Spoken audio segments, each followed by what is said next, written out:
হচ্ছে স্মৃতিসৌধে শ্রদ্ধা নিবেদন করতে আসছি আওয়ামী লীগের পক্ষ থেকে। জাতীয় স্মৃতিসৌধে আওয়ামী লীগের পক্ষে শ্রদ্ধা জানাতে এসে স্লোগান দেওয়ার অভিযোগে ৩ সন্তানসহ এক নারীকে আটক করা হয়েছে।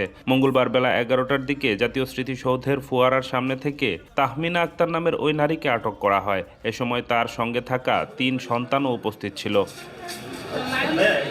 আটক তাহমিনা গণমাধ্যম কর্মীদের জানান তিনি কুমিল্লার বাসিন্দা এবং বর্তমানে তিনি রাজধানীর লালবাগ এলাকায় বসবাস করেন। আগে সরকারি কর্মচারী হাসপাতালে চাকরি করলেও বর্তমানে তিনি কর্মহীন। তিনি দাবি করেন ৫ আগস্টের পর থেকে তৃণমূল পর্যায়ে আওয়ামী লীগের রাজনীতির সঙ্গে যুক্ত আছেন। তার ভাষ্য অনুযায়ী তিনি সকালে বাসে চড়ে ৩ সন্তানকে সঙ্গে নিয়ে একাই বাংলাদেশ আওয়ামী লীগ ও শেখ হাসিনার পক্ষ থেকে স্মৃতিসৌধে শ্রদ্ধা জানাতে আসেন। এ সময় জয় বাংলা স্লোগান দিলে পুলিশ তাকে আটক করে। সন্তানদের তিনি স্বেচ্ছায় সঙ্গে এনেছেন বলেও জানান।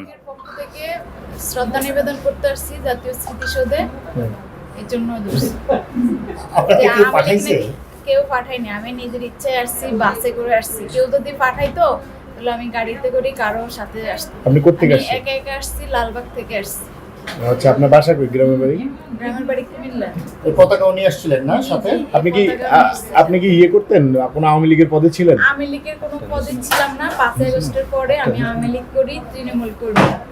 আপনার নাম আওয়ামী লীগ করেন ৫ আগস্টের পরে? জি। আগে করতেন না? না, কোনো দলের পদবি নাই? পদবিতে নাই। আপনার নাম কি আপা? মোহাম্মদ তাহমিনা। কোথা থেকে আসছেন? আমি লালবাগ থেকে এসেছি। কি করেন আপনি?